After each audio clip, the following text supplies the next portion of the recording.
নিরামিষের দিনে পনিরের এই রেসিপিটা তোমরা কিন্তু বানিয়ে দেখতেই পারো, খেতে কিন্তু খুব ভালো হয়। নমস্কার, আমি শম্পা সরকার, শুরু করছি আজকের রেসিপি। প্রথমেই কড়াইতে সাদা তেল দিয়ে একটু বাটার দিয়ে দেব। এরপর কিউব করে রাখা পনিরগুলো তাতে হালকা করে ভেজে নেব। পনিরগুলো যেন হালকা করে ভাজা হয়, না হলে শক্ত হয়ে যাবে। এরপর কড়াইয়ের বাকি তেলে দিয়ে দেব পোস্ত, চারমগজ আর কাঁচা লঙ্কা বাটা। পোস্ত, চারমগজ ভালো করে ভেজে নেওয়ার পর দিয়ে দেবো কাজু বাদাম বাটা। কাজু বাদামকে লো ফ্লেমে কষাতে হবে, না হলে কাজু বাদাম কিন্তু কড়াইয়ে লেগে যেতে পারে। কাজু বাদাম একটু ভাজা ভাজা হলে মিক্সির বাটি ধোয়া জলটা দিয়ে দেবো।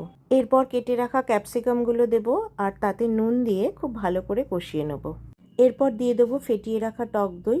টক দইটা সব মশলার সঙ্গে খুব ভালো করে কষিয়ে নেওয়ার পর জল দিয়ে দেবো। সব কিছু ভালো করে মিশিয়ে নেবার পর দিয়ে দেবো কয়েকটা চেরা কাঁচা পাকা লঙ্কা, আর এরপরেই দিয়ে দেব ভাজা পনিরগুলো। এবার ঝোল ফুটে উঠলেই দিয়ে দেব মিষ্টি। নিরামিষ রান্না কিন্তু একটু মিষ্টি মিষ্টি ভালো লাগে, কিন্তু যারা চিনি খান না তারা দেবেন না। আর একদম শেষে দিয়ে দেব কাসুরি মেথি। কাসুরি মেথি দেওয়ার পর ঝোলটা আরেকবার ভালো করে ফুটিয়ে নিলেই নিরামিষ পনিরের তরকারি কিন্তু একদম রেডি।